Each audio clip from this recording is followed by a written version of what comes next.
A giant mural of a kaleidoscopic view of the ocean met them coming in. The vibrant oranges, deep reds, bright pinks, greens and yellows and blues of the sea. Kasai had never seen anything like it. Other murals, though none as large but just as vibrant, could be spotted on many of the walls. Bushes cut into various shapes lined larger streets, hanging orchids from baskets, hanging from poles or walls, and pots bursting with various flowers that Kasai had never seen before were found everywhere. In the heart of this area, there is a spacious park adorned with a tree called the ocean pine. Evidently, these pines were cultivated uniquely, encouraging their trunks to arch and twist in graceful shapes.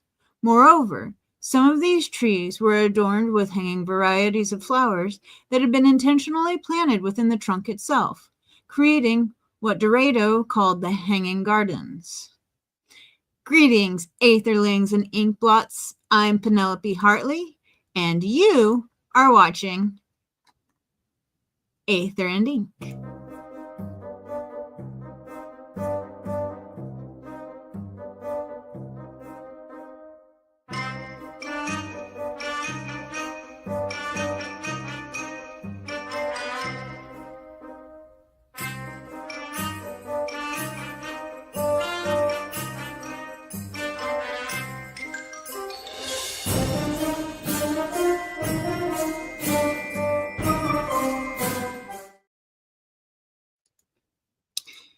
That excerpt was from Pirates Burning Ember by today's guest, Hollow.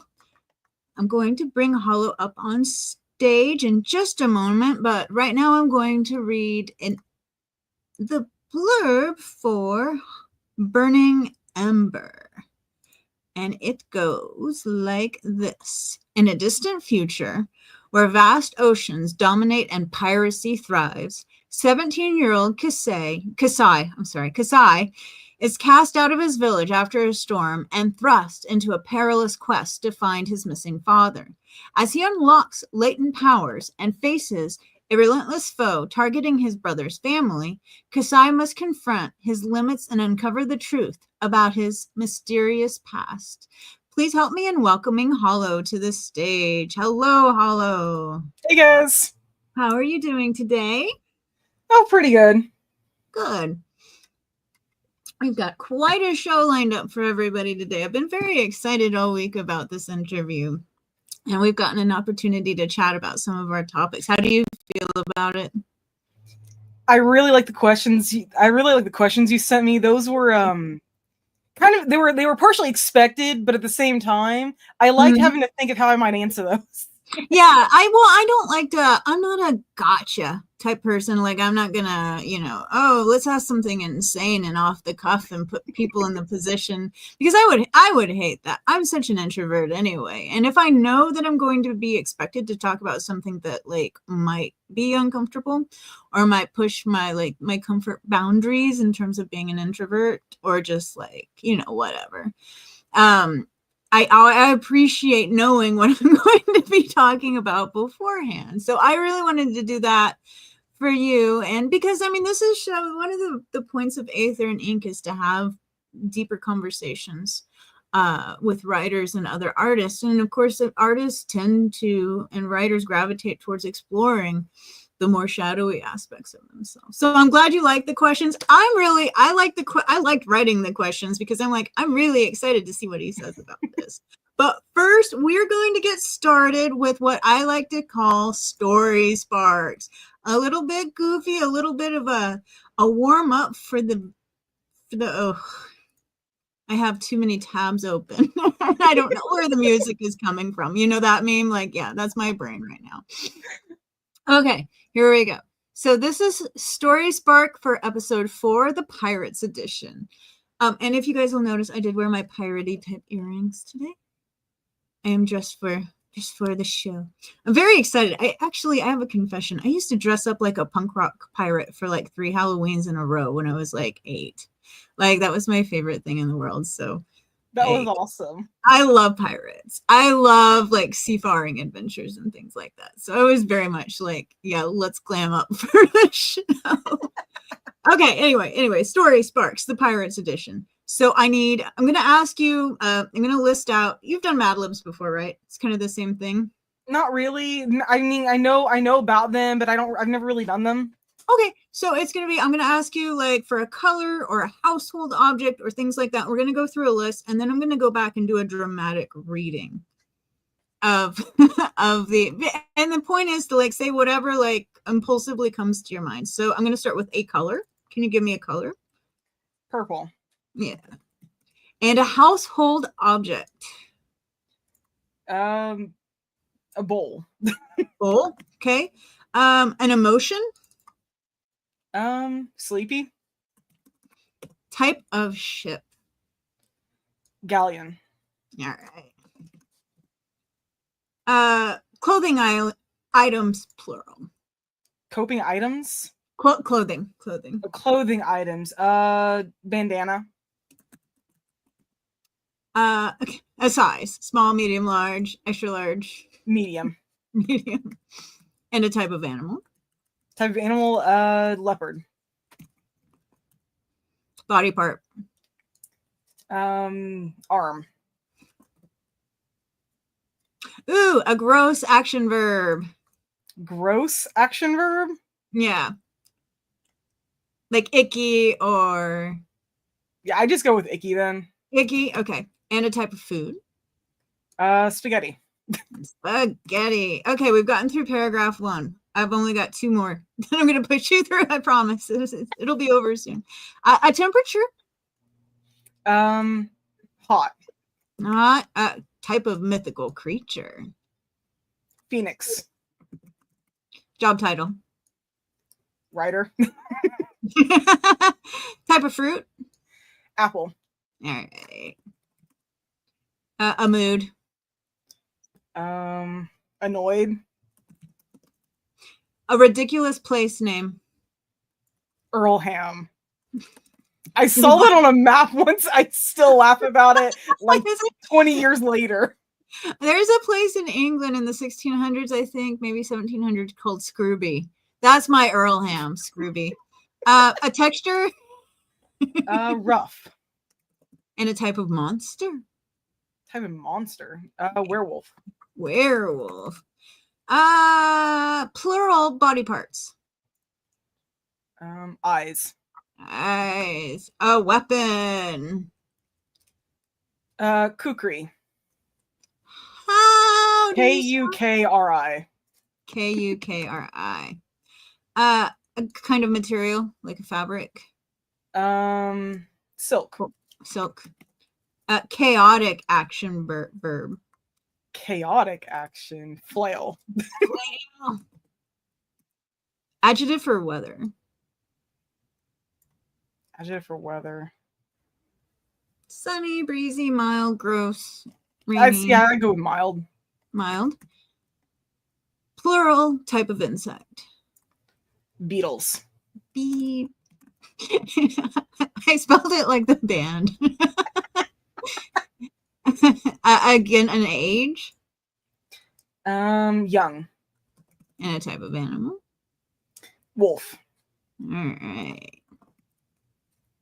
Something you'd find in a junk drawer. A pen. Pen. It's a good one. A risky action verb. Jump. And a tragic noun. Tragic noun. Like despair, tragedy, peril. Yeah, I'd say just go with despair. Despair. Okay. All right. So here is the Story Spark Pirates Edition. You wake up in the middle of a purple ocean, clinging to a floating bowl. A ship looms in the distance, a towering, sleepy galleon. Its sails stitched together from bandanas. The captain, a medium-sized leopard, glares down at you with their one good arm and demands you swear loyalty to the crew by swearing on an icky barrel of spaghetti. But this is no ordinary pirate crew. The navigator is a hot phoenix, constantly arguing with the ship's rider, who happens to be a talking apple. Rumors swirl about an annoying treasure hidden off the Isle of Earlham, guarded by a rough werewolf who only speaks in riddles about eyes. With nothing but a kukri and a questionable map made of silk, you and the crew must flail through mild waters, surviving an attack by beetles. Surviving an attack by the beetles, mate. And outsmart a rival crew of led by a young wolf who has sworn revenge for the time you stole their pen. Will you jump on the treasure, or will your adventure end in despair? That was fun. Thank you for that. I like that. I'll send you a copy of that. Yeah, that was neat. So you can put that in your junk drawer. Yeah, those are a lot of fun. And I like those too, because I think that they just kind of, they're fun, and they're kind of a way to like kind of get a giggle in. I like the giggle. I like to laugh. I like to do stupid kid stuff, like right before we get serious about things. Speaking that's always fun. It makes it better in the end, doesn't it? Yeah, it does. Well, I mean, like, life is these experiences of, like, tragedy and joy, and like that there's a sweetness. Like, if you don't know that how sour tastes, do you really know what sweet tastes like? That kind of the theory of opposites. Speaking of, well, not stupid. I shouldn't say that. But silly things, or you know what? I'm sure we should probably move into completely serious territory, because I think I hear Miss Mirabelle calling.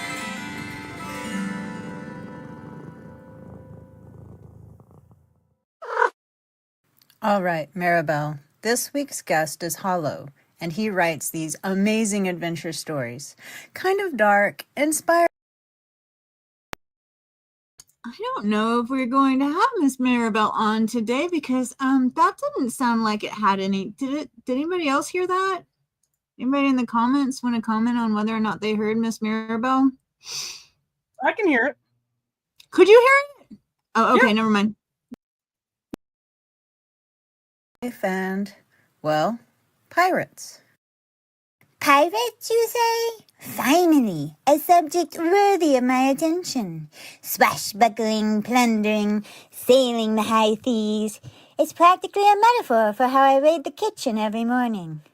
I think it's more about channeling personal loss and struggle into storytelling, not raiding snack cabinets. Ah, yes, the pain to prose pipeline. Writers love that one. Oh, my heart is shattered. I'd better make it rhyme. Or in this case, turn it into a seafaring epic. Honestly, it's admirable.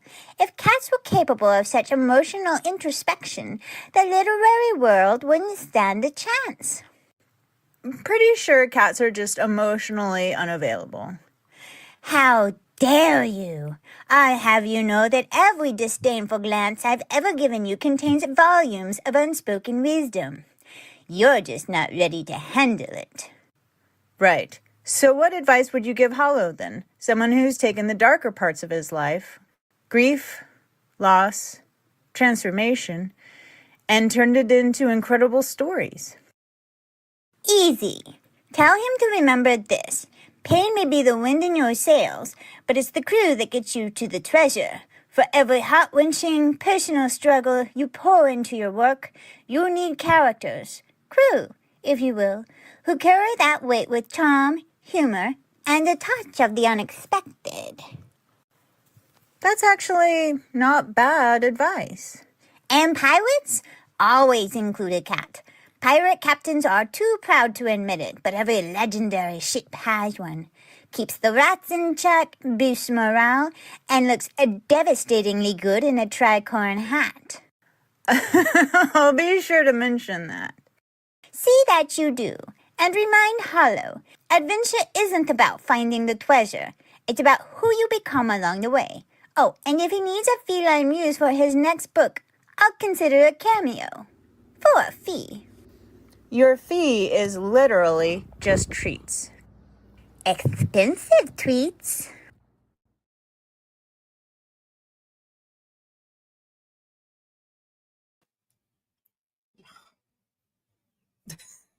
And that was Miss Maribel's segment for today.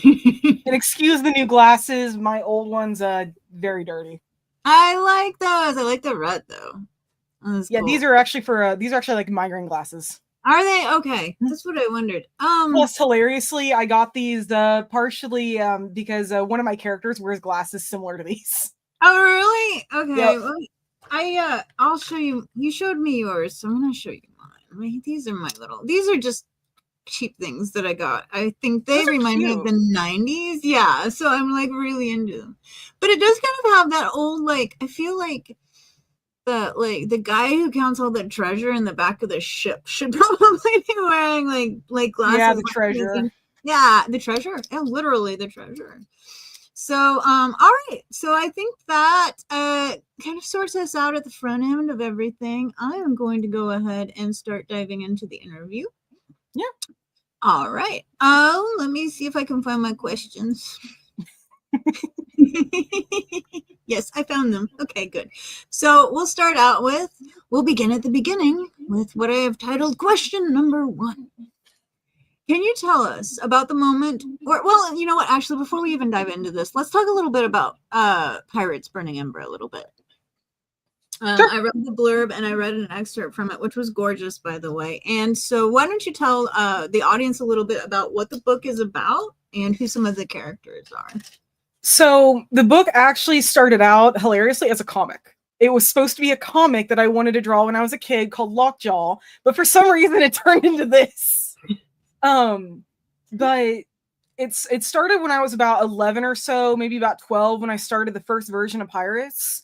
And over the years, it kind of grew from this. It would have sort of made you think of something inspired by One Piece directly, which it was.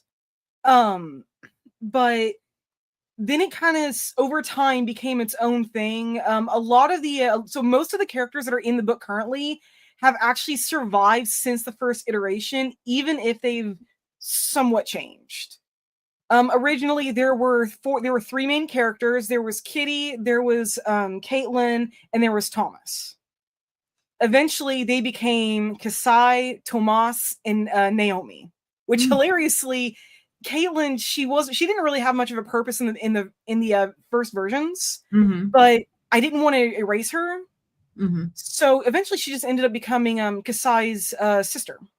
Oh, okay, cool. And I'm not really sure why I went that route with her. Maybe because I just didn't want to erase her, but she actually became one of the most, without giving too much away, one of the most important characters in the series.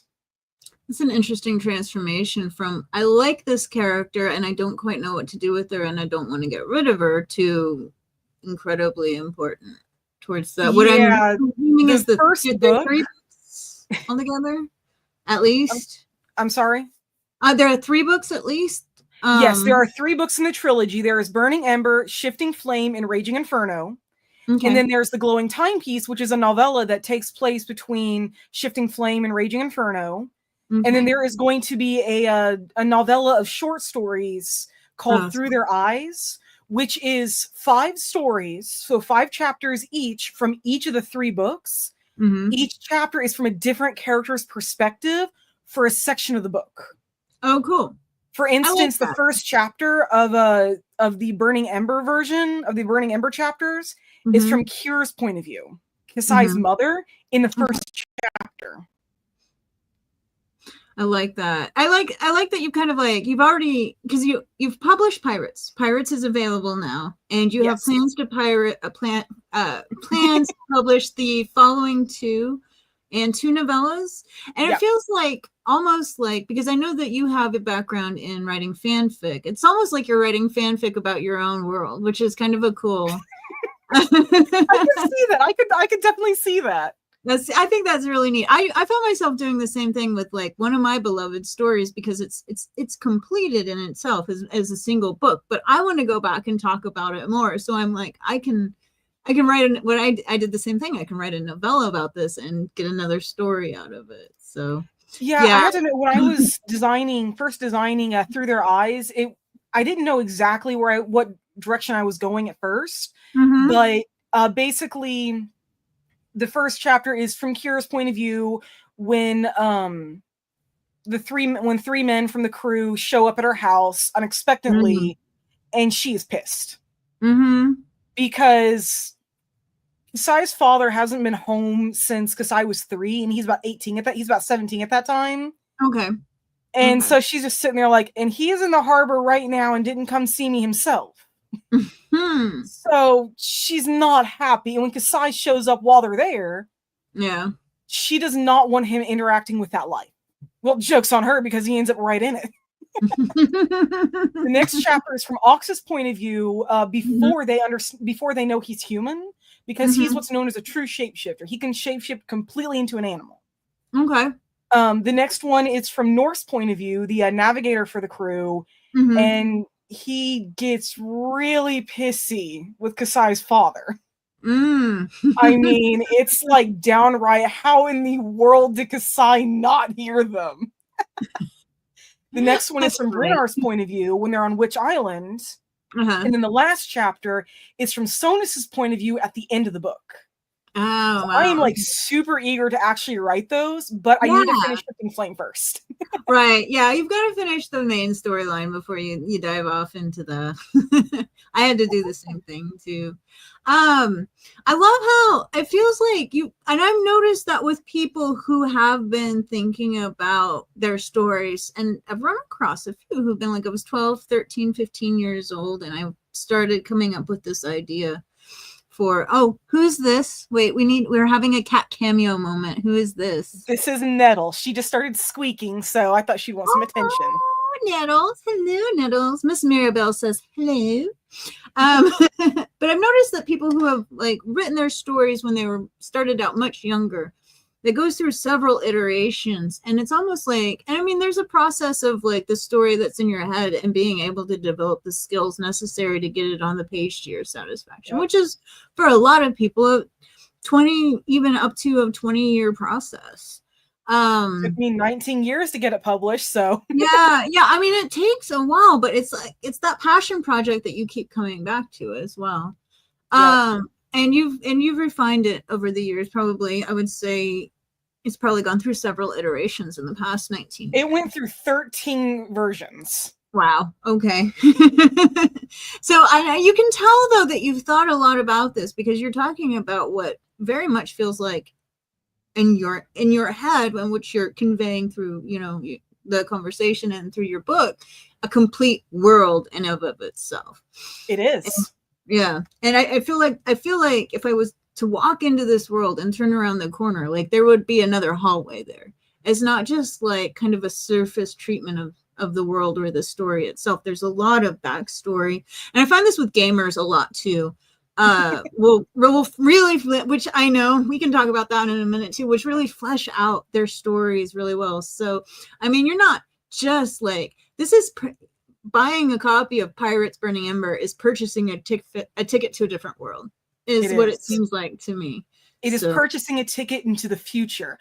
Ooh. Technically, Burning Ember is a post-apocalyptic book. This happens about 2,000 years after the end of the Industrial Revolution.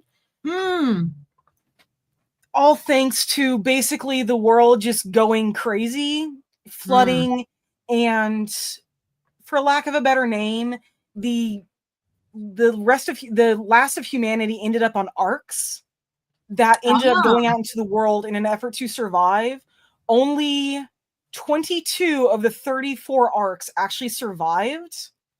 The rest of them sank, and no one knows where they sank. I mean, how are they going to? The waters rose well above Mount Everest, and over time, just the world changed. People developed genetic mutations. The animals evolved to match their new environments. This book, it looks fantasy, it sounds fantasy, it is entirely science fiction. Everything is based off logic, genetics, and evolution. I love that. I love sci fantasy. Like I love the marriage of scientific, that the logical part of science and that tying it in with the more fantastical, imaginative elements of fantasy. I mean, even though that you said that you've structured this in a way that is completely plausible given enough time and, the evolution and, the probabilities of it could happen. It also has that you have to have an imagination to be able to follow that line from this is what it exists as today. What would it look like in 2,000 years? I mean, so I think that it just you just reminded me of this thing that Albert Einstein said, which was something, I'm going to look up the quote right quick because I want to get it right. Because nobody ever includes the second part of the quote. And I just found it the other day and I was like, okay, here it is. So this is Albert Einstein. And he says imagination is more important than knowledge, for knowledge is limited, whereas imagination embraces the entire world, stimulating progress and giving birth to evolution. Oh, wow. It actually tied into your story a lot more than I thought. That is so perfect. Yeah, no, it's that whole, yes, knowledge and understanding and logic and physics and all of those things can be a good foundation. But I love that you've taken all of those concepts and taken them into a future point. A probability point in the future. So, okay. So I want to get into the interview right quick, but that is basically, is that what do you have anything else to add about Pirates? We do have, if you're interested in purchasing a copy, it is, I believe, on sale this week. Is that correct? Yes, there is a sale going on. Usually the ebook is on sale for about $20, but it is on sale for, I believe I said it for 15 this week. For now until next Saturday, it is on sale. You know what? And I mean, it's what, 600 pages long? 604 exactly. 604 pages long. So it's a massive project that you've been working on for the past 19 years, and this is its final emanation. And you can get that for a special price of $15, guys, if you want to go get it out. That sale ends in 1 week, I think. Yes, it ends next Saturday. Next Saturday, and you can purchase that through the link in the details below. So be sure to run out and grab a copy of it. I am personally waiting for because I want to have a shelf full of all the books written by the people that I've interviewed. So I'm waiting for the hard copy to come out, but you can get the digital copy today. It is the perfect time of year to read a invest time, because what else are you going to do? You're going to sit at home, you're going to read by the fireplace, and you're going to sip your mead, right? So do that and read Pirates.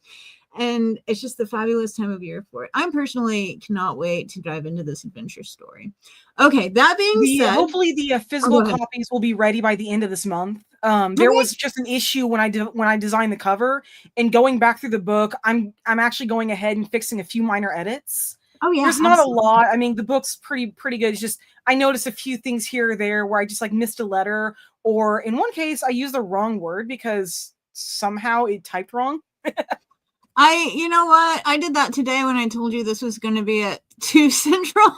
I used the wrong word, so I completely understand. And I imagine it's they say, what is it, like 1 typo per 1,000 words? And I'm sure yours have much less than that. So, but yeah, I just wanted to wait until the end. I know that a lot of people like to buy the physical copy of things. Oh yeah. And that's why I want to have a physical as well as an ebook. The ebook's already available. Barnes and Nobles. It's not on Amazon, unfortunately. For some reason I was denied that. But it's on Amazon, it's on Kobo, it's on quite a few other places. Check the link out and you'll see where it's available. But the physical copy, once it's ready, I will let Penelope know so she can maybe update the link for this. Oh yeah, absolutely. And hopefully that should be within a month. So if you're a viewer sometime in the future, look in the link and you'll be able to probably get that hard copy of it. It'll be available for you. Yeah, I'm gonna have to clear out a bit of a space because I know 600 pages is gonna be a big boy. But for anyone who wants a general idea, think of the final Harry Potter book. Oh, okay. Oh my gosh! But hey, you know what? Totally worth it. Totally worth it. Oh yeah, it's gonna be worth it.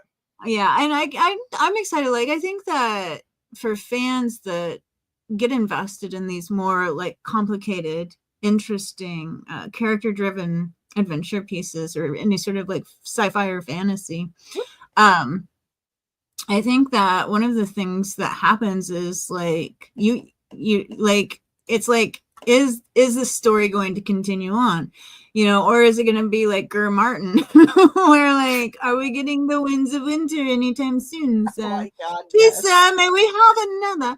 And like I love that you're like, yeah, the story is, I've got the story mapped out in my head.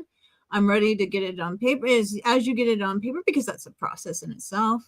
And like I 100% empathize with you about the cover design, because I think I spent about 6 hours accurately getting my cover design together so that I could upload it to BookBaby before I printed it out. And it's a process. If you've ever tried to if you've ever designed your own cover and tried And I to will work say, for anyone who's interested, that cover was designed by myself. It's beautiful. I was going to say, it's a beautiful cover. I love that. I love all three of the books are going to have that style where it's like flames in the background and then something from the book itself on the cover. The second book, I'm obviously not going to share it directly because one, I'm still putting the final touches on it. Right. But the second book, the cover is a sword surrounded by ivy with changing flames in the background. Ooh, I love that. I love how much thought you put into everything. Like you can tell like this book cover has like, I just love the idea of like there's this watery theme though, and something is on fire. Like I love that contrast as well too. So for contrast junkies like myself, I'm like, yay, it's all flamey and watery and on fire. It's perfect. But I think it's a beautiful cover, and I love the script that you use too, because I think that's very appropriate for this story. Oh yeah. Okay, all right. So beautiful book cover, engaging, incredible story. Let's dive in a little bit let's dive into the interview. I'm gonna take that off. All right. So I'm going to pull up okay, now we're officially starting the interview. So this first part of the interview, I'm going to ask you a couple of different questions about the story behind the story. My second question is about crafting adventure. And my third is dark themes and personal growth. So my first question to you, Hollow, is this. Can you tell us about the moment or experience that solidified your love for storytelling? Was it one piece, a specific book, or a personal event? Yeah, I'm not 100% sure. I thought a lot about this, but according to my mom, I've always been a storyteller. I've been telling stories since I could talk. But I don't think I really got into stories, at least that I can remember, until I was about 8 years old and my parents started taking me on vacations out west. I have been over most of the Western United States. Sorry, I'm just trying to figure out. Yeah. But I used to read books on Native American legends, stories, ghost stories. Strangely, and I know this isn't a fiction thing, this was completely nonfiction, which is really weird for me because I usually don't read those. One of my favorite books was actually stories of people who went missing in the national parks. Death in the Grand Canyon, Death in Yosemite, Death in Yellowstone. Hearing about those people that died, and some of them even just went missing, it was interesting. And I always sought those books out. In fact, to this day, me and my mom still laugh about the fact that we could not go on vacation and not stop at almost every bookstore we found. I'm not going to tell you how much we probably spent on books on a vacation alone, because it is an embarrassing amount. I love how your vacation budget included book purchases. We had a budget for books. We had a budget for a vacation, but not for books. I'm honestly not joking. My mom really didn't stop me from getting books. The only thing she did stop me was if it was something incredibly inappropriate, which that wasn't me. I usually what I picked up was something like this. And this is an actual first edition of it, before I found an issue with the formatting. Yeah, no, I used to pick up books like this a lot of legends, a lot of mythology, just different things like that. I love that. I actually traveled a lot in Winnebago as a kid across the West as well. So I totally vibe with your story. Like, yeah, you travel around the West, you stop at my dad was the guy who would stop at the markers, the little roadside markers everywhere. So we'd always have the little history lesson like this, you'd be looking out on the prairie and it's like the Santa Fe Trail drove through here and there are 2 like embedded tracks in the dirt that are way further off and you can't even see them. And I'm like, why are we I'm gonna go read my book. Like I read that, when you're driving around like that for like practically like, it would take us 2 or 3 days to get to the mountains. Like we stopped in the Rockies and it would be like, I would go to the library the week before and rent all the book or not rent, but borrow all the books that I could. I remember once it was like the Jurassic Park books. And another time it was all of the Madeleine L'Engle books, The Wrinkle in Time. So like, but I love that. I love the kind of stories that you're talking about. And I have a bit of an obsession myself with people who wandered out into the wilderness and got lost and like either died or never came back. Like Timothy Treadwell, who was the basis of that documentary Grizzly Man by Werner Herzog that was kind of popular about 10, 15 years ago. I don't know how old I am. Sounds kind of familiar. It was this guy who went out and hung out with bears in Alaska and he took all of this footage and he ended up being eaten by one of the bears. That guy. Werner, okay, yeah, that guy. So like Werner got all of this footage and he ended up putting a documentary about him together. Or like John Muir, who is his birthday is the same day. Well, it's not the same day. They chose that day because it's his birthday. Earth Day is John Muir's birthday. And he's the guy who walked up and down the Sierras and founded this. I think he was a co-founder of the Sierra Club and he wrote, books about his experience and like the mountains are calling and I must go, John Muir. I don't think he actually got lost. If he didn't, he should have. Like he's a perfect candidate for like, and he wandered into the canyon and nobody ever saw him again. But like those kind of stories are fascinating to me as well. Like I think when I was a kid, and I don't know, I'm going to ask you if you felt the same way. Because this is not about me, it's about you. But I'm just like, oh my God, I so grok what you're putting down. Like, I always kind of wanted to be a pioneer or an outdoorsman or like live in the forest, kind of off the land type scenario. Yeah, because I'm a little the same. Okay. I mean, don't get me wrong, I love the outdoors, but I also love my technology, so I'm just kind of like in between. You're like, yeah, but the generator power is like the game console and the computer. Pretty much. But no, if I could, I'd actually have a house like way up in the mountains or along the coastline. In fact, actually, since I was maybe 6, I've been designing my dream house. Nice. And it is in one of 2 places. It's either in the Rocky Mountains or it's along the West Coast. Nice. Yeah, see, so you've got the book series started, so you can get started on that next dream home after the books, right? Oh yeah. I've got maybe like 10 different versions of blueprints about it. I mean, I went that far. I love that. Like you're so prepared. Like I remember like a shack that was on the main drive that we always took when we used to hang out in the Enchanted Circle, which is in New Mexico if you haven't been there. The tail end of the Rockies. It's gorgeous, yeah. And it's more deserty down there, but it's over by Taos, when people who might know the name Taos.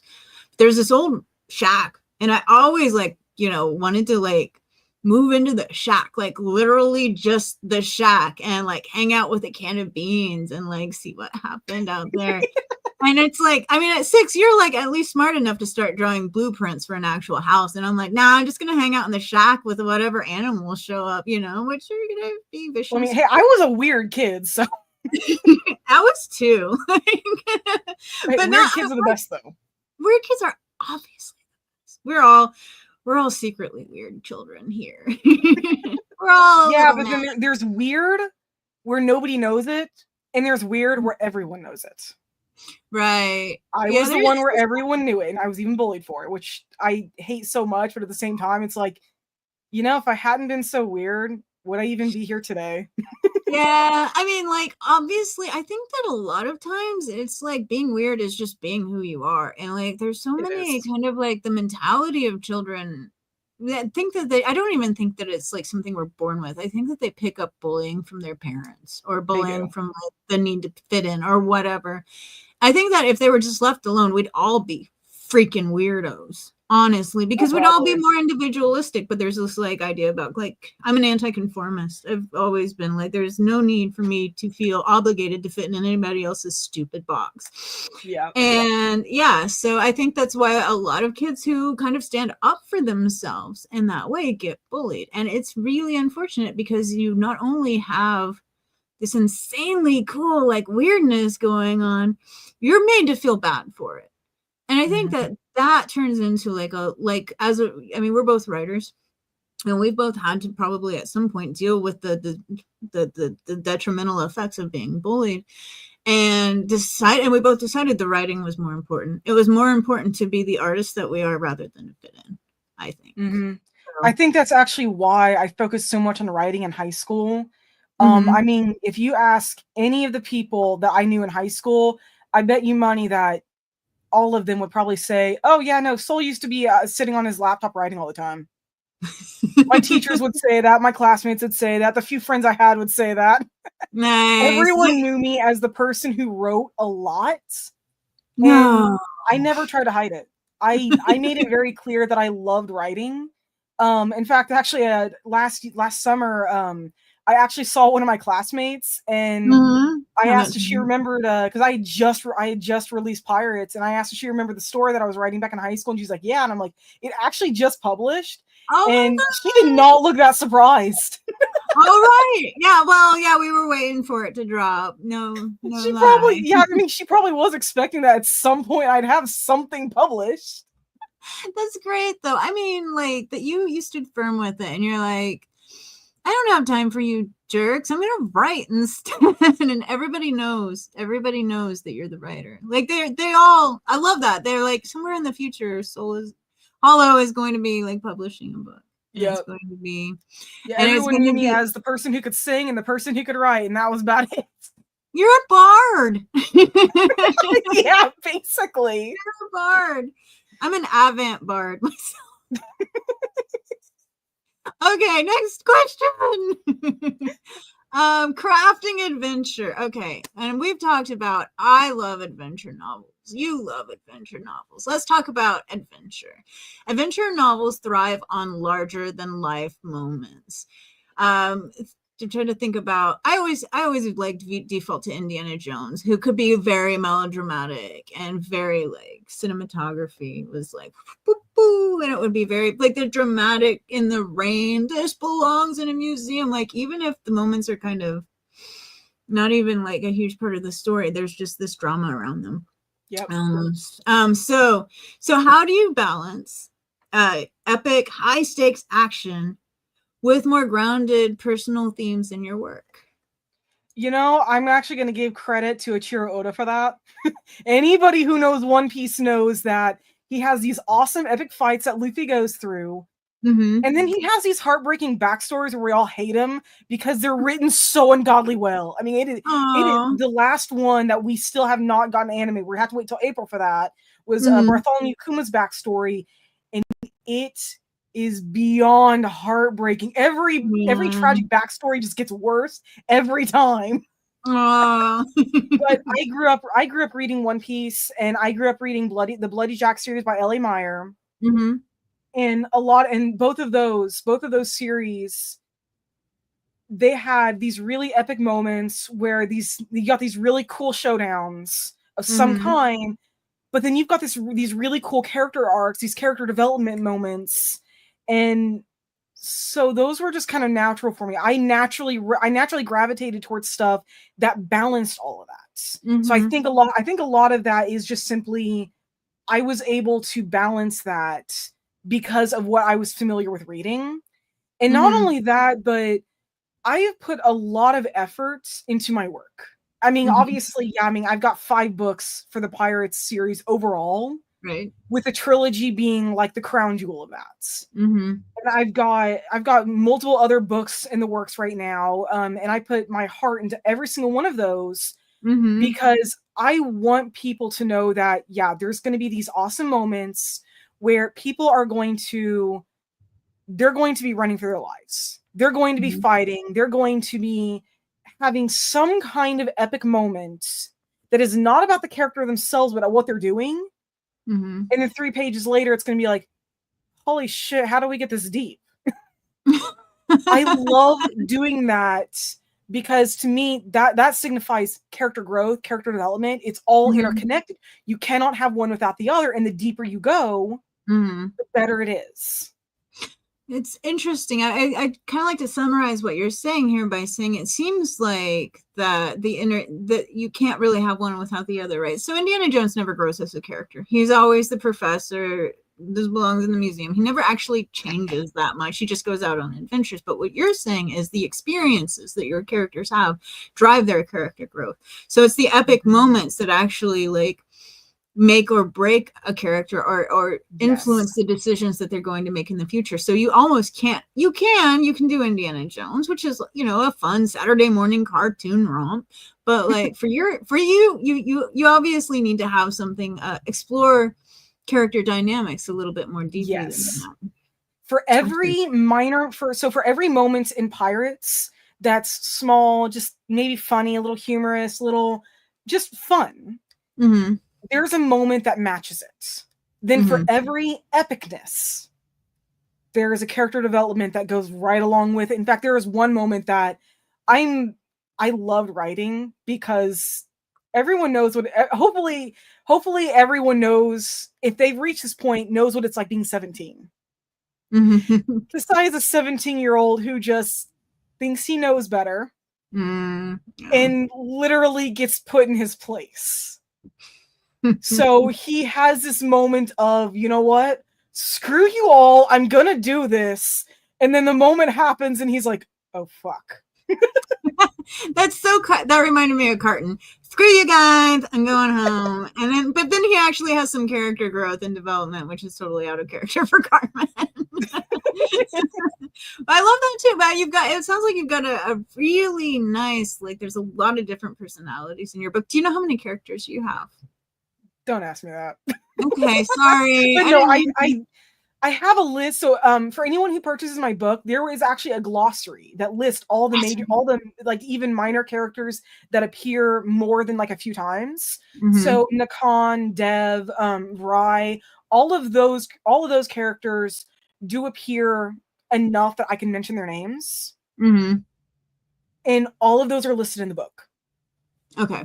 All the other two books are going to be the same exact way. Every character that appears more than a few times is listed in the glossary. That also includes a pronunciation guide. Thank you. I appreciate that. Because in my head, like I just from like, so this is my experience with that. So I like Dune. David Lynch's Dune was one of my turn off and go to sleep movies for a really long time because I'm a freaking weirdo. I love Dune. And then I started reading the books and I'm like, I'm so glad I watched this movie because I would not have guessed that this is how these words are pronounced at all. And I didn't think there was a pronunciation guide in there. So like, I absolutely appreciate when anybody, and I mean, because you're writing high epic adventure and very densely compacted, complex, and character driven stories, maps, anything that has to do with like a pronunciation guide. I mean, you can tell, like I said, if I walked around a hallway in your world, there would be another corridor down it. Like you can tell how much. Probably. Yeah. I love that. I think that's how you make it a timeless classic 101. Is you spend the 19 years of your life figuring out how you want to create it. And I think that's definitely. Yeah, and I mean, I also did, and I will say for anyone who's going to be like, he's probably thinking, okay, is everything going to be unpronounceable to me? I will say there are places like Cernu, there are places like the Kuriak Archipelago, there are places like Bremna Atoll, but then you've got places like Serval and Witch Islands. And then you've got Anvil Cloud Island. So there's words there that are very easy, but then you've got other words that are just like, thank you for the guide.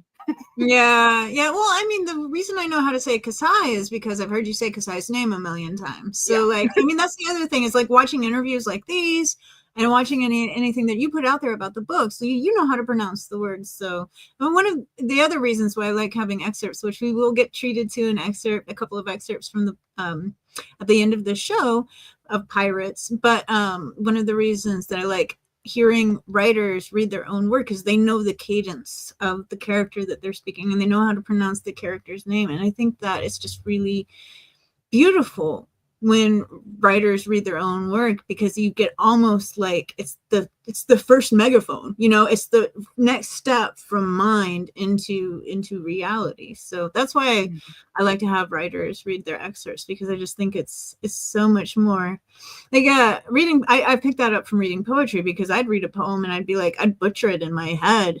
And then I listened to like the person who wrote it read it, and I was like, "Oh my God, it's actually beautiful!" Like they know where to stop. It always sounds so much different depending on who's reading it. It does. And even people who are familiar with it, no one can do it like the author.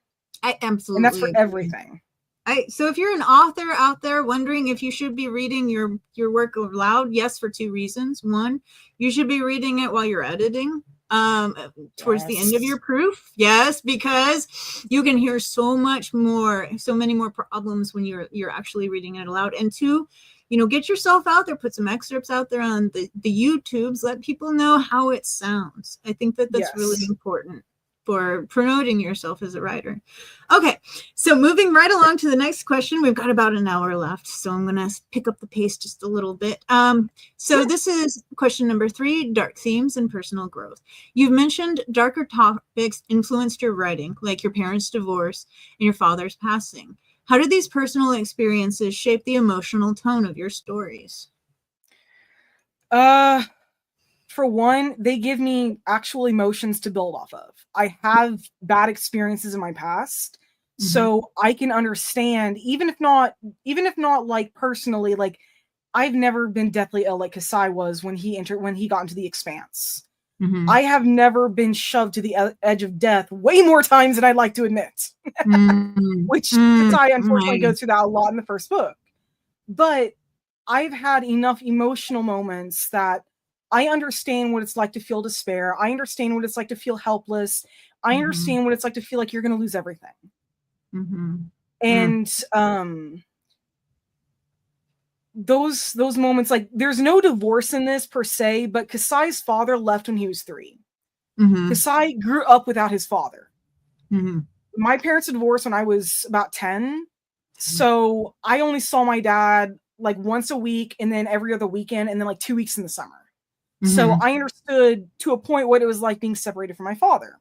Yeah. Not to the extent that Kasai did, but enough that I was able to write his experience and not have, both his parents there. Yeah, I'd like to say something about the end of the book, but unfortunately it would give a lot away, and I don't want to do that. I would definitely don't do that. But there's a loss in the book, and I've lost a close family member. I know what that's like. I know what that does to you, because this wasn't just a grandparent. This wasn't even a cousin. It was somebody even closer. Kasai goes through the same thing. So I was able to write that directly. However, for him, it was a lot worse, because his relationship to the person he lost was a lot better than my relationship was to the person I lost. So my experiences, I'm able to take those emotions, and I hate this camera. Did you touch it? You looked at the wire again, didn't you? I think I breathed on it. That was it. But yeah, so I'm able to take the emotions I've experienced with my own experiences, and if not put them directly into the book, put them in close enough that it is realistic. Plus, I've also read a lot of stuff, so for the moments that I'm not aware of, I know what books I have or that I can go find to learn how to write that experience, which a lot of pirates, no, it's pretty similar to what I've gone through myself, or close enough that I don't need to go and extensively reference another book. Right. Which is, it's a good thing that if you are not writing from personal experience, to definitely go out and try to get as close to the experience as possible. Just, read to your research, kids. But secondary to that is, do you find, I have so many questions that I want to ask you about this, but we're a little limited on time, so I'm going to restrict it to, do you find writing about your experiences and as your characters a cathartic experience? Like, is it like something that you need to get down on the page to feel like you've because a part of art is to be witnessed by other people, I believe, and even if that is a traumatic experience? Or do you feel like because you understand it, you're using it in a more godlike way to like, my characters need to experience this themselves? Like, is It's it a more little bit of both. Yeah. I want my characters to experience this because it's going to help them grow. It gives them depth. But Emotional pain and traumatic experiences give people characters depth. Absolutely. yeah, the excerpts that I have, the 3 excerpts that I have to read, all of them are actually show a lot of depth to the characters, mainly obviously Kasai, Great. to the point where it's just like, what the fuck is going on in your book? What kind of book is it? But it also is pretty cathartic. When I wrote out his panic attack, yes, there is a panic attack in it, so be aware of that. It's after part 2. Hilariously, that actually showed that I had a different trigger for my own prior panic attack than I thought. Oh, okay. I sat there and I'm writing it and I'm like, wait a minute, I need to reread this. And then the next time I saw my therapist, I'm like, you know what? I wrote this scene for my book last week, and I think there's something I missed from my panic attack. Can we talk about this? Turned out I had another trigger that I didn't know about. So it was very cathartic. I mean, like, I'm not like, yay, a trigger, but like, that's awesome that like actually, and I'm just gonna like really briefly say this, like, writing, journaling, if you have anything that you want to get out on the paper, like, do. Writing is an excellent tool for getting the thinky, overwhelming thinkiness out on paper. And then you don't need to have other people see it either. No. I could have not put that in here. I did it mainly because my character needed to go through something like that. But don't think you have to put it out there. No, you don't. Because I understand that for some people, something like that, no, they don't want people to know they went through that. They don't want people to know they went through anything like that. And I get that. But for me, it wasn't a personal thing. It was my character is going through this, and it just happens to be similar to what I went through. And that's just using your personal experience to help, your characters on their own journey. Okay, I'm gonna go ahead and take a quick break because I drank a whole bottle of my unicorn tears, and I have to go take a quick potty break. I am going to play. Don't worry, I won't leave you hanging. We're going to, I got to plug 2 things right quick. So one of the things that I did the little clap because Hollow is going to be reading a couple of excerpts at the end of the show. And I'm excited about that because I met Hollow through the Right Now community, and specifically through the Saturday critique shows where you can send Jared Kaufman has the Right Now community, and he does a Saturday critique show where you can send in about a 10-minute excerpt, and he'll read it dramatically on there. And which I didn't know by the way, the first time I sent him anything, I thought he was just going to look at it and like, I don't know. I didn't know what was going to happen. I didn't know my words were going to be on the internet. But he did such a good job. Yeah, I was a little shook. But I met Soul because at about the same time that I was sending out Love Spell Murder excerpts, Hollow was sending out excerpts of Pirates. And so I remembered like all of these swashbuckling adventures and the conversations. I was always so impressed that he could do like 10 different characters in the room and you could always know who was speaking, because you just have this incredible way of like putting together these conversations and making everybody very distinct. Again, world building, knowing your characters. But anyway, so like the Right Now community, that's where I met Hollow. And these excerpts are actually nothing that I've heard yet. So I'm very excited to be what here. I read before was all action scenes. Yeah. Kaufman has not read any of the emotional stuff. I am so excited to hear that because I mean, I love action, but I also like really dig hearing about emotional conflict. That's interesting to me. So, but before we dive into the second part of this, interview, I am going to plug my own work right quick. So I'm Penelope Hartley, in case you can't read, and I have written a novella called The Chair's Requiem. It is a psychological horror / literary fantasy / a lot of things, but it is mostly a love poem to my own mental health. And I wrote this as an attempt to Fix My Broken Heart, I think, to get something out on the page and to create it into a story that perhaps other people could relate to. It's also got exploding dinosaurs in it. So, it's not all like glum. It is about a guy named Sebastian. He is an actor in 1970s Hollywood. He has just won an Oscar. He's only 17 years old. Again, 17-year-olds, like, put them in chaos and see what happens. So he's kind of reeling from all of the newfound fame. He's got an interesting relationship with his director. He's also enjoying the 70s and all of the interesting, the California snow, I guess is how I can say that.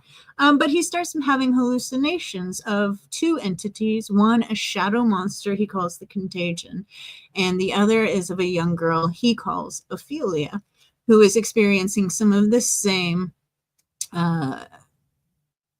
physical abuse that he had through his own experience with his father.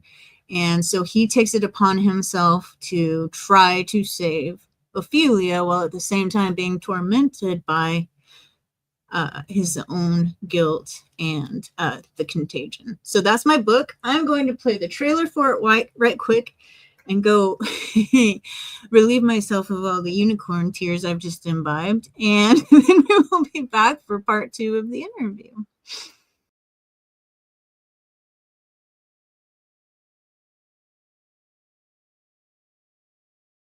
Where's the White Knight? He's wading through black shadows, his armor dull, his lantern dim. The ghosts have stole the light from him. Where's the white steed? It's tangled in dark brambles, its hooves sunk deep, its breath gone cold. The shadows whisper tales untold. Where is the fair child? She's counting all lost hours.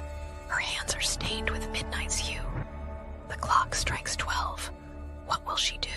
Where's the bright sun? It's hiding in black hollows. The moon can't bear to show its face. The night still walks. He's lost the race. Where's the White Knight? He's wading through black shadows. His armor cracked, his courage thin. But still he fights, and still he sins.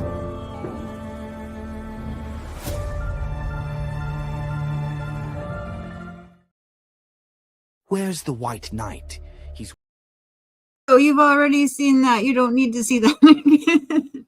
So if you're interested in reading a copy of Ditcher's Requiem, it is always free. You have the option of signing up for my newsletter. Link is in the description. All right, back to you, Soul. So I'm going to ask, we're going to start. Ooh, I need a bannerman because I forget to do these things. Oh, yeah. Hey, there was Ditcher's Requiem by Penelope Hartley that you just saw. And here is part 2 of our interview, representation, influences, and villains. So my next question to you, actually, I'm going to wrap this up. Is there any questions that you'd like me to ask you? I'm going to read them out loud because I know that you've got about 20 to 30 minutes of an excerpt to read. So I've got representation in your work, the influence of One Piece and other works, which we've kind of already covered, I think, throughout the course of the interview, but we can talk about it more if you'd like. What's a villain? We have the role of relationships in epic fantasy, in epic storytelling, writing and identity, advice for writing aspires, and I'm definitely going to ask the last question about cats and pirates. Oh, yeah. So, but is there any one particular question that you were interested in answering? Honestly, the one about identity. Okay, so that was writing an identity as an author who values keeping your author persona distinct. That one. The other one, actually, the LGBT representation. It was kind of both about representation and identity. So, well, okay. As a trans man, do you find yourself weaving themes of identity or transformation into your narratives? That one. Yes. Okay. All right. So wait, I got a banner for this. Hang on. So this is from, no, that's the right banner. Never mind. I'm on top of it for once.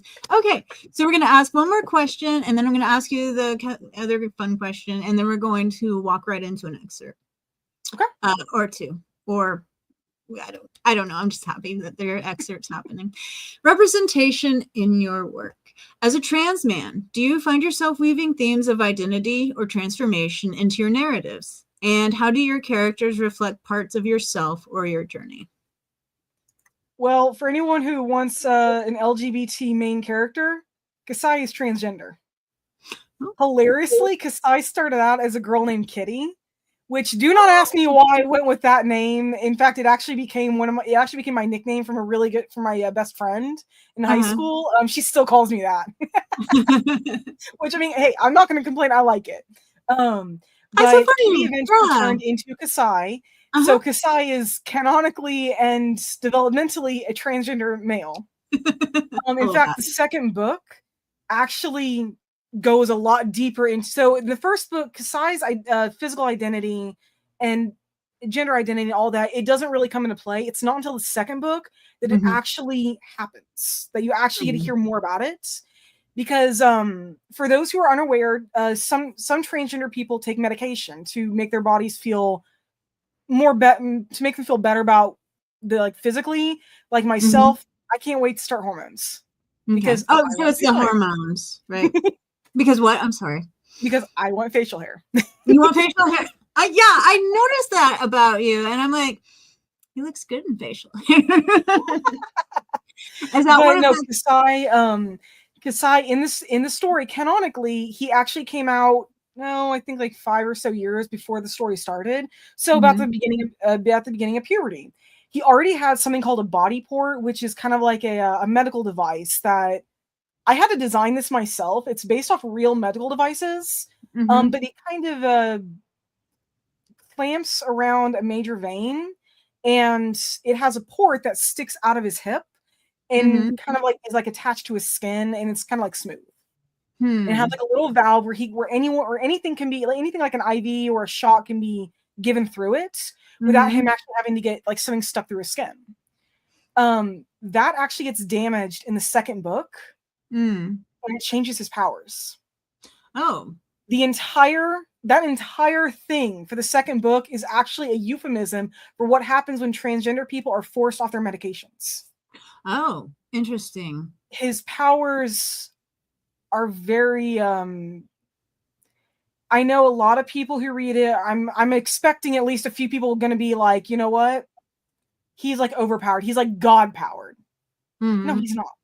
He just happens to be descended from more than one genetic. And for those who do not check out the website first, because there is a website in the works for it, I'm still kind of working on some kinks with it. Genetics it's the term for a genetic mutation. Somebody who has the ability to control elements. Think of devil fruits from One Piece. There's Paramecia, Logia, and Zoan fruits. There's Paramecia, Logia, and Zoan type genetics, essentially. There are people that can do things like telekinesis, telekinetics. There's a magnetic genetic. She can actually make metal things float. North is a genetic. He can detect magnetic forces, magnetic fields from different islands, and he can memorize them. Sonus is another genetic. He is an elemental, and he can summon lightning. Kira turns out to be a genetic. Kasai is a genetic. Do is a genetic. I love Ox is another genetic. Ox is a shapeshifter. He can change into an animal. But most people who are an animal type genetic, they can only shift parts of their bodies. But then there are others. But then a lot of them are more like Kasai and Sebra, a character from the second book, where I like designing her. I hate what happened to her. Oh, well, we're terrible, aren't we? We're terrible people. We're always tormenting people. Oh, you have no idea. Just wait till the second book comes out. I will have an idea as soon as you finish the second book. But most people are like those kinds of genetics where they have effect on the elements or the world or the things around themselves. Kasai controls flames. For anyone who knows anything about fire, most fire is red to orange. His true flames, when you find them, are actually white. Wow, so super hot. Yeah, well, when his body port is removed, they turn white. Oh, weird. Okay. And that probably makes him feel very out of place then? Considering what he does with it on accident, Oh no. yes, Oh, it no. is not something he likes. It is something he hates about himself, to the point he actually starts rejecting his powers and stops using them. And the only reason he does is because he's basically being threatened by that point. Oh my gosh. Okay. So yeah, the entire book actually does kind of go into the what happens when a trans person is taken off their medication. Mm-hmm. But yeah. instead of showing like the physical effects of, okay, a period can come back, okay, I can have like this one effect reverse itself or whatever, whatever it is, Mm-hmm. in his case, his flames naturally go to what they are naturally meant to be, which turns out to be entirely destructive. Yeah. And when I say destructive, I'm not talking about like, okay, it's like a self-harm thing. No, he can actually kill people without a second thought, without even a first thought. Oh no. So yeah. So I actually put that in there. And there's another character who's transgender, Mm-hmm. but I'm not going to say who, because I'm looking forward to the shock value of that. Oh, nice. Yeah. You're like, surprise. Plus, I will say the main romance that happens in the entire series is a male romance. So it is not the forefront of it. So if you're looking for that, no, you're not going to find it in my books. Not that. The romance does come a little bit more in play into the second book, but more because of the events that happened at the end of the first book. I think it's definitely something worth exploring at some point. And I mean, it's going to happen inevitably among your characters. Like somebody's going to get the hots for somebody else. So. Oh yeah. And I mean, and it's not like there's like physical thing. It's more of the relationship between them, the mental stuff, how they treat each other, how they talk to each other, what they feel for each other. Awesome. And that. to make it really sweet. No, I definitely made Kasai a teenager. when he finds out who likes him, oh yeah, no, that part was just so fun to write. Oh my gosh! Oh, I bet. Like anybody who had their first girlfriend or their first partner in high school, think of how awkward you were, how awkward you felt. Yeah, Kasai goes through that. I love that. I love that. There's so many things that I like about what you've written that we've only touched the surface on. Like one of them was obviously like I have my history as a punk rock pirate for Halloween. I dig pirates. Like I love the movies, like the Johnny Depp movies when they came out. I've been on the ride at Disney World, and I just like adventure is just my jam. But like listening to you talk more and more about obviously the world building sounds like it's going to be epic and gorgeous. And you've got really interesting things going on with your characters. But now that I learned that one of my other favorite things in the world, which is mutants, is also a part of this story. So like I really got into the X-Men when it first came out, like in 2000 or whatever, when the first movie came out. And I loved the idea of all of these complicated relationships that all of these, based on personalities, kind of based on their particular powers and how, the normies saw them and everything like that. I always thought that was a really interesting storyline. And, everybody likes to talk about what would you have if you had superpowers or if you had a mutation or things like that. So this is just another reason. Like, you keep giving me more and more, and I keep like, yeah. Like, I love it. I love hearing about what you've written. I cannot wait until the end of the month when I can buy my copy. I am going to skip ahead to the very final question, which is super serious. I mean, I know we've like skirted, we've been looking at some serious territory, and I love what you said about using your experiences as a trans man and putting those experiences into the characters, because I think that any good piece of literature is going to explore things about themselves within the stories themselves. And I think that personally, it sounds heartbreaking to have a character who is essentially having their identity taken away from them forcibly. And that sounds like a really sad storyline. And I think that it'll be a relatable, unfortunately, for anybody who's been told they can't be who they are, or specifically anybody who's gone through the experience of feeling like their identity at birth, their gender identity at birth is not what they are. And having people simply try to make them who they think they need to be. So I think I'm really looking forward to reading that as well, because it sounds like I'm already tearing up a little bit, because that sounds fucking sad. Let's be honest. And I know that we've dove into some dark topics and some dark territory, but we're really go ahead. It does get pretty sad. And one of the reasons is more because when Kasai is forced, it's not because he feels like he has to. It's literally because somebody else is making him.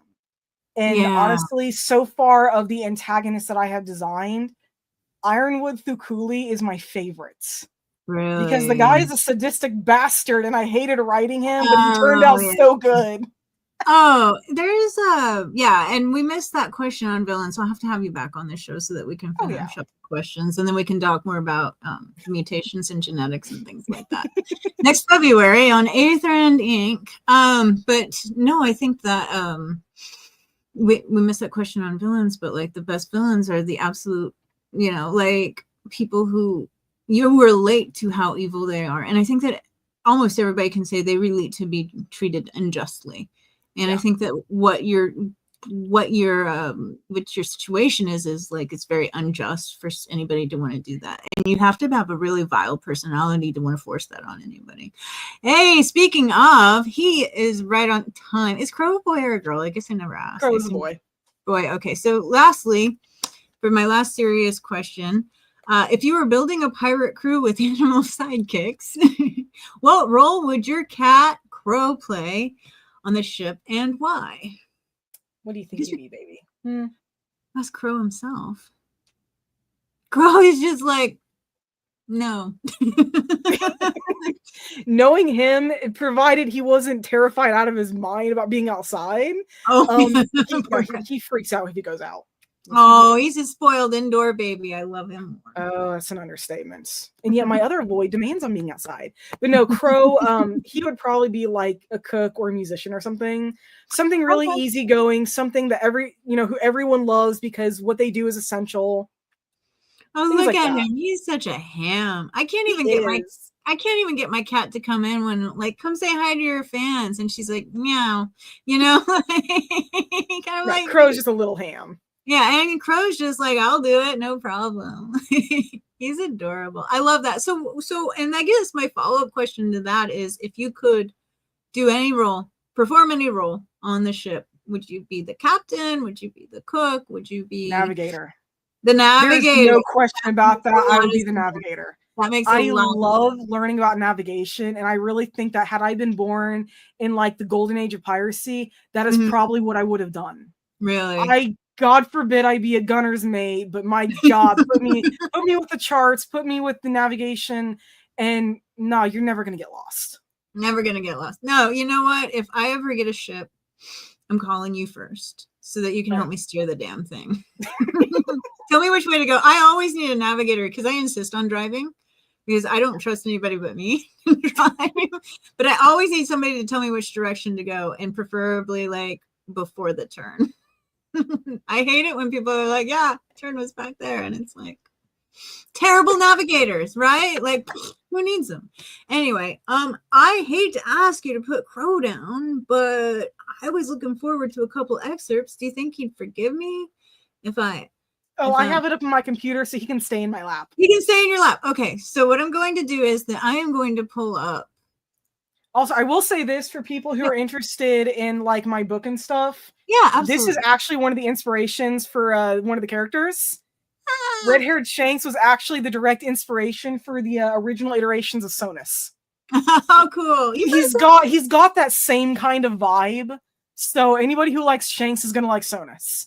I love it. I feel like if we actually went through and like indexed all of our inspirations, like the book that indexed all of the people that we draw from, for you it would be massive. Mine would be the size of a slim novella, I think. But I think it's so great that we can use all of, like, I love characters and stories and characters in movies. Oh, that's such a stupid thing to say. I like people. Yes, I like people. I like characters that stand out, and I love to reimagine them and put them in stories myself. So anyway, speaking of, we're going to have a couple of readings. I believe you said one is Kasai's panic attack. So if anybody has a trigger with that, moving forward, I specifically asked for intense scenes because those tend to be scenes of conflict or scenes of banter or anything like that. So if you have any problem with intensity, I would behind the couch or away. Go get yourself a pop and come back for the replay. Okay. Otherwise, here is Hollow reading excerpts from Pirates Burning Ember. It's available now. The link is in the bio. And if you buy it within the next week, you get a significant discount on a very epic and compelling tale. All right, and I have 3 different excerpts. All of these are from the third part of the book. So hope you guys enjoy. And all of these are emotional. The first one is Kasai and several other people. Second one is Kasai with just one other person. And the third one is Kasai by himself. From chapter 30. And he didn't see you. They had met Sonus coming from the blacksmith's shop near the wharf and told him about black smoke, but he refused to speak freely until they had reached his cabin. Kasai shook his head. No, we left as soon as we were sure it was him.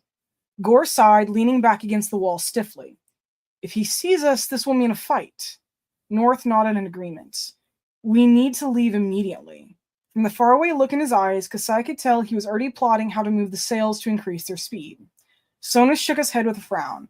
We can't yet, unfortunately. Everyone looked at him, only Kasai and Brennar not showing any surprise or annoyance. Why not? If he sees us, you know he'll want revenge, North told him, his face grim. He lost his first mate because of us. Kasai didn't miss North's gaze dart to him briefly. Surely he wouldn't be stupid enough to break the rules here. Arat's voice had no confidence in this, though. Kasai suppressed a snort. Secretly, he was hoping Blacksmith would try. He wanted to fight him to make up for the last time. He recognized the probable stupidity, yet the urge to make Blacksmoke pay for the damage was overwhelming. He also wanted to beat him for Natvira's sake. He still hated the man for making her a slave since she was a child, stealing Derek and Tomas and nearly killing Tomas just because he helped him escape just made it worse. Ox shot him a look, but spoke to Sonus. Why can we not leave yet? It will take us a month to get to my home from here, and I do not think anyone here wants to risk a fight. We don't want a fight. That's true, Ox, but I'm waiting for a delivery. It will only take a few hours. Sonus raised his hand, signaling he wouldn't elaborate. After that, we can go. Now that we are well supplied, that's the only thing left. With an annoyed look, Ox nodded and leaned back. Kasai could see Ox watching him from the corner of his eye. Kasai, Ox, stay here on the ship, Sonus told them. While he didn't see you earlier, there's still a chance he could find out you're here. Ox nodded, clearly agreeing, but Kasai nodded reluctantly. Under the table, his fingers were knotted together. I'm staying here too. It was clear that he was happy to find us both, and I think I know why he wants to target you, Kasai, but I don't want to start anything. Sonus' tone allowed no argument. He dismissed everyone but Brennar. Ox and Kasai went to Kasai's room. You want to fight him. Ox didn't state it as a question, speaking as soon as the door was closed, and Kasai flinched. Kasai sat on his bed and stared at his lap, not answering. His hands trembled slightly. You nearly died before. Ox sat with him, taking Kasai's hands in his own. I know you have gotten stronger, but he is still too powerful for you to face. I could beat him, though. Kasai couldn't lie to him. Ox growled, his grip tightening. No, you could not. Kasai tried to tug his hands away. I wouldn't run this time. I could fight him. He knew he was being childish, but he truly thought he could. Ox knocked Kasai down unexpectedly. He leaned over him, holding his hands to the bed. Do I need to tell Brennar or Sonus that you want to fight him? Kasai struggled to get up. I won't go looking for a fight, but I wouldn't run if he showed up. But you would not keep him from finding you, would you? Ox stared at him. He was struggling to keep Kasai down. His fangs were bared, his knee in Kasai's stomach. Kasai growled, heat rising around them. Why would I stop him? The words burst out. Ox let go and sat back, his glare hard. He would kill you. The words clipped out. His features shifted, his face woven. His lips curled over his fangs and his claws were clenched. His eyes glittered hotly.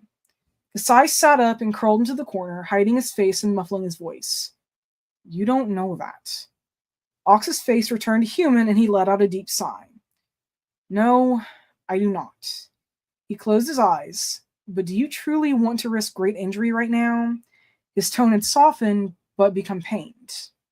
Kasai didn't answer. He knew Ox was right. Getting in a fight would only mean someone getting hurt. even if he won. But he couldn't fight the urge to flatten black smoke. The heat receded. Kasai didn't notice Ox leave, but after a while there were heavier footsteps. He was startled to see Brennar glaring when he looked up. Is what Ox told me true? You want to fight black smoke? Brennar's voice was strangely calm, but something about it was off. Kasai nodded, knowing that lying to him would be worse. He tried to ignore the trickle of fear along his spine. You would be throwing your life away. Brennar's glare pierced Kasai to the bed, and possibly everyone else who gets involved. But what if he starts it? Kasai asked bitterly. Brennar's voice was a knife. Then we run. He said this like it would be easy. Kasai bristled. We shouldn't run. The temperature rose around them. Brennar didn't even seem to feel it, his voice still even. If we don't, people will die, Kasai. So he should get away, Kasai growled. Yes, Brennar responded. He would chase us, though. If he found out we were here, he wouldn't hesitate to attack us, Kasai shot back. Brennar struck out without warning. His staff struck the wall next to Kasai's head, not even quivering from the blow. Brennar's voice was ice. You will not attack him, Kasai. Kasai resisted, showing the horripilation that now traveled down his spine. His breath caught in his throat. The room became chilly. He hadn't even seen Brennar move. He hadn't even noticed the staff. He stared at his lap. Even if Black Smoke chases us, we cannot attack him. Kasai had never heard Brennar so angry before. Attacking him, especially here, would be worse than foolish. Kasai didn't look up, not wanting to see the fury on Brennar's face. The sting in his voice was bad enough. You have nearly died twice now. You may think you can face someone like Black Smoke, his voice rose, but he will not hesitate to kill you. The staff disappeared and Kasai heard him leave.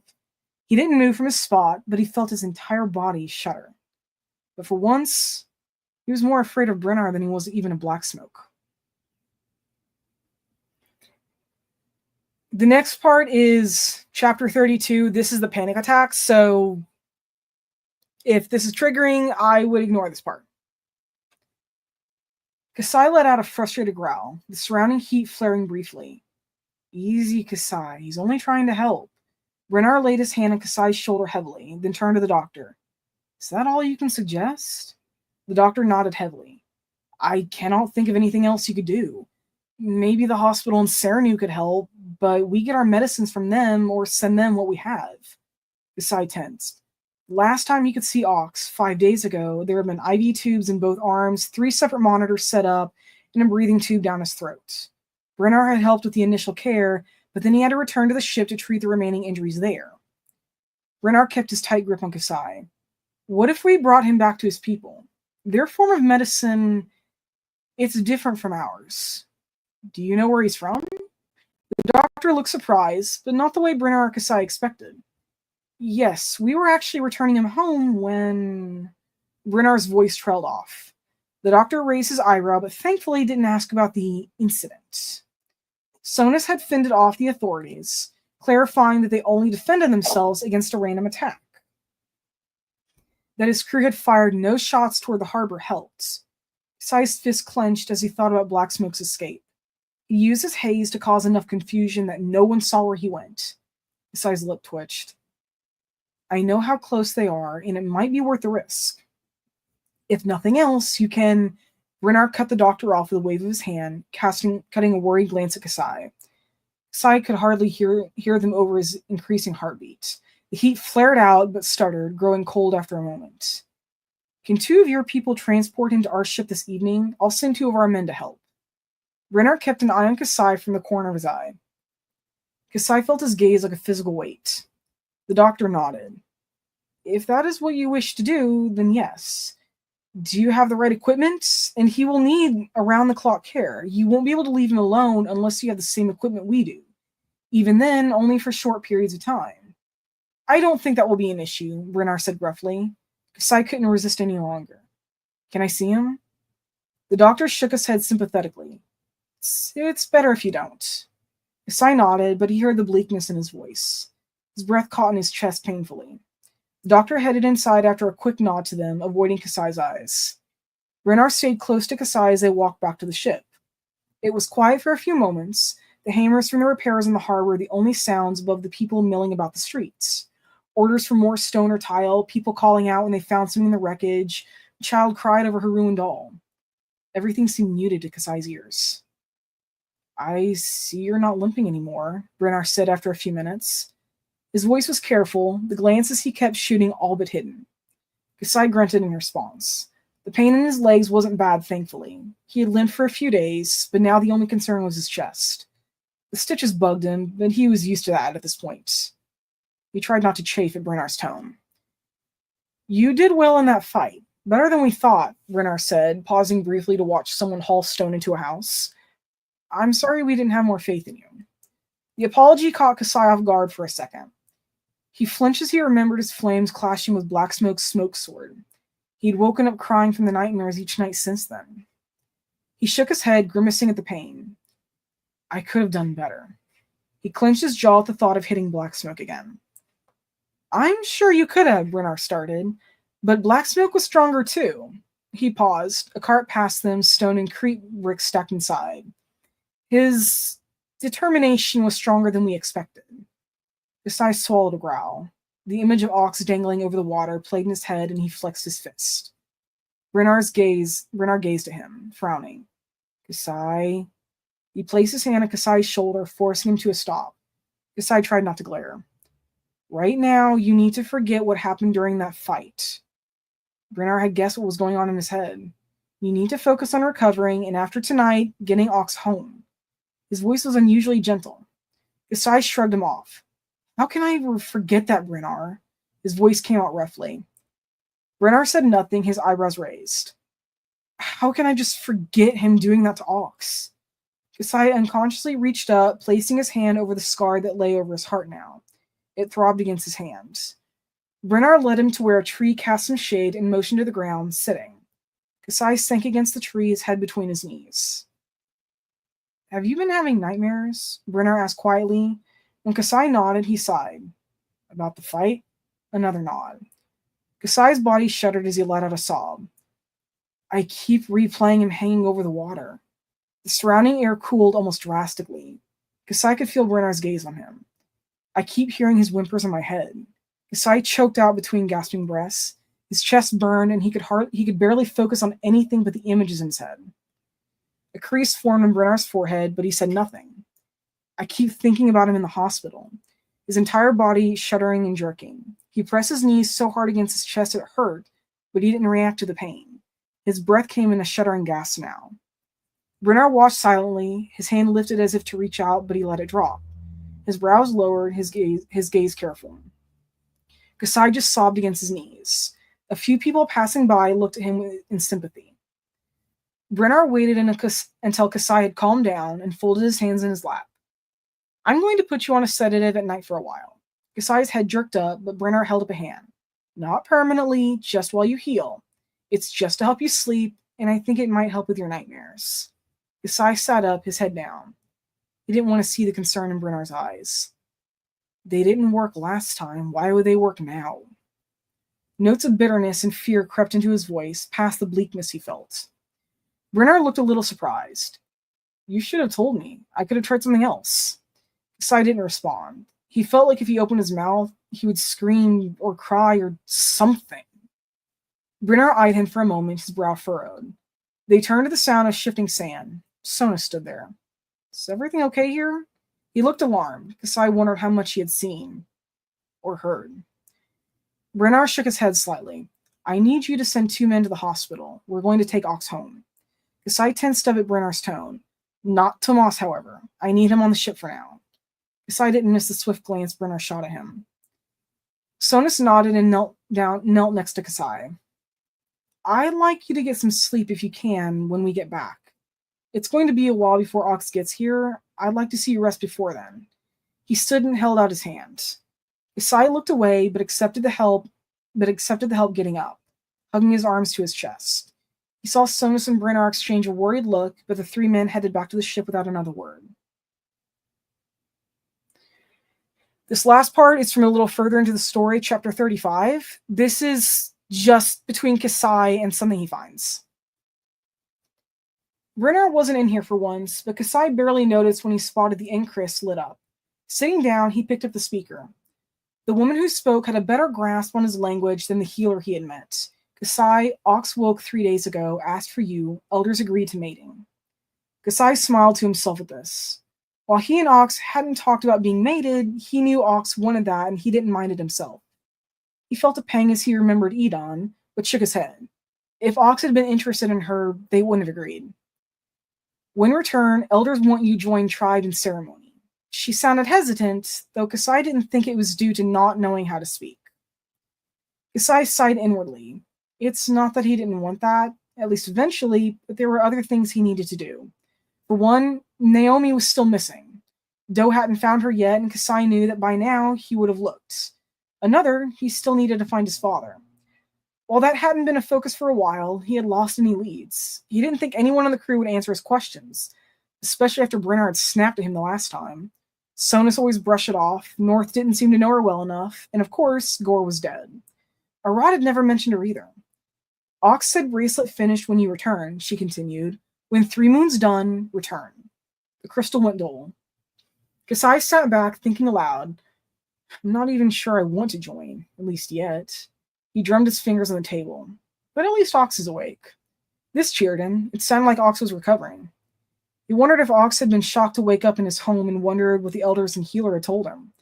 He closed his eyes briefly. Ox had always been nervous about leaving Kasai, so he knew this was probably more than stressful for him, but it couldn't be helped. Kasai sighed and looked at the shelves, letting his mind wander. He might grab something to read for a while. There was a clattering sound from the desk as the ship rolled slightly, and he turned to see a drawer slide open. As the drawer slowly slid out, Kasai caught sight of his mother's name and froze. The letter for his mother! He had forgotten about it.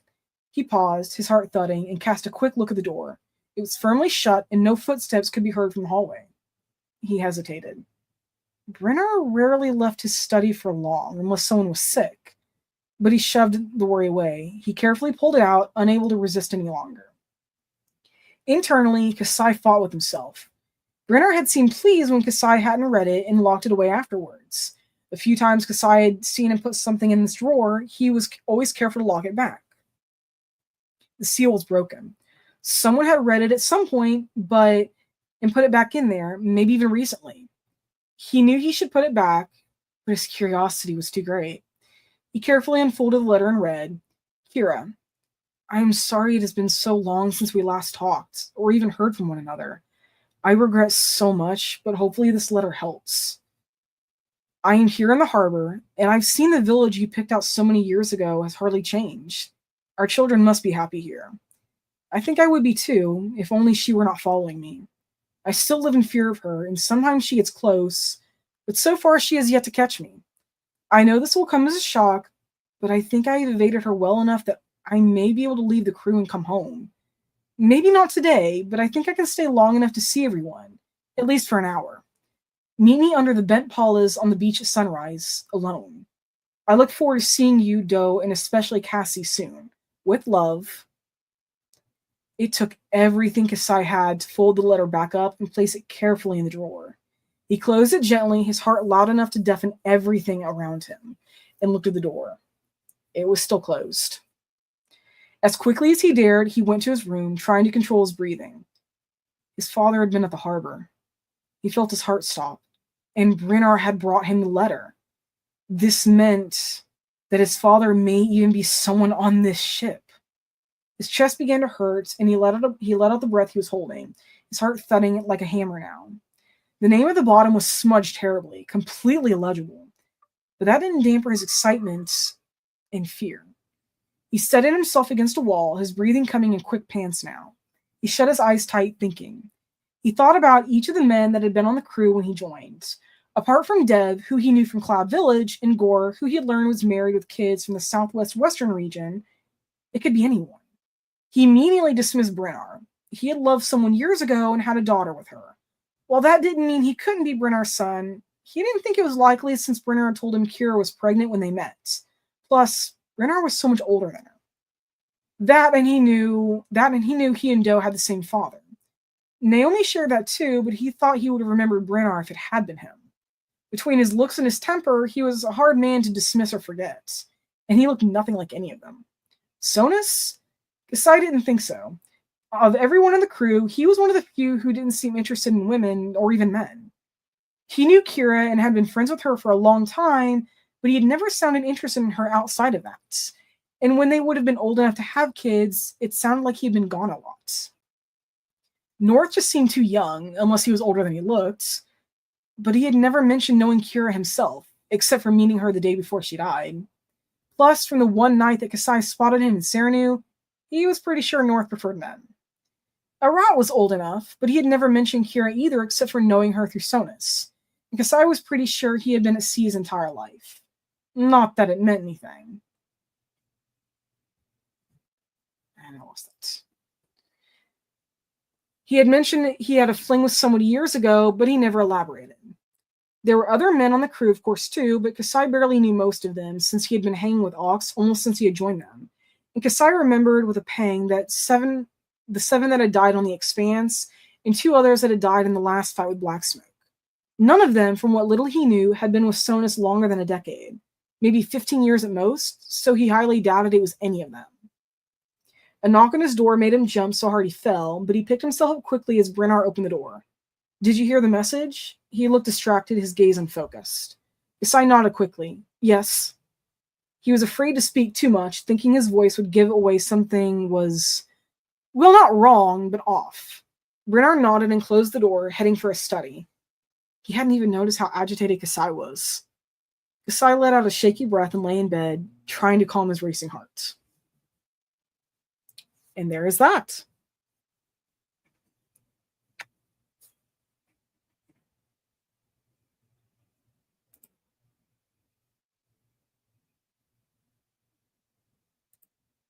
You're muted.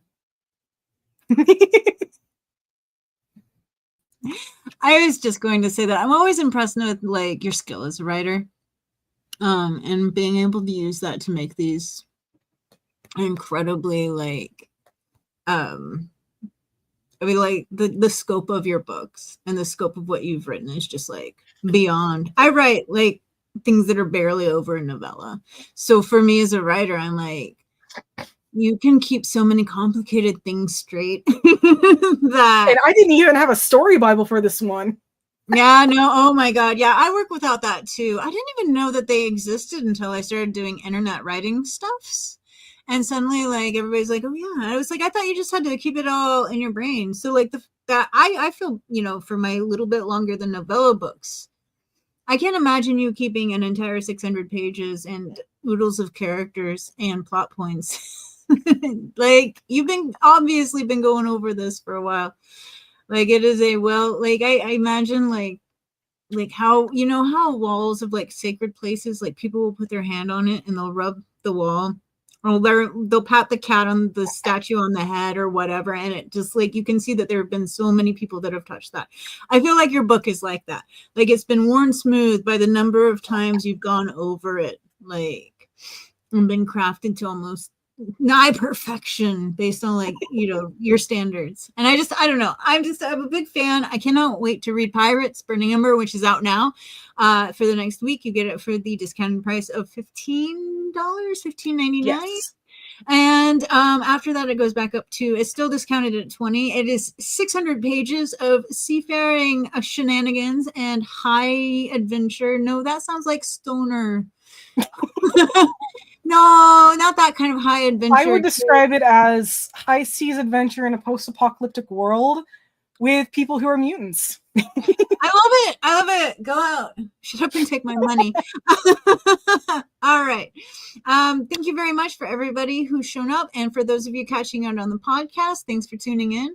And we'll see you next week when I'll pull somebody out of the ether because I don't have a guest scheduled. We'll see who I can kidnap and wrangle onto the show in less than a week. All right, bye. Yes, in stream, please.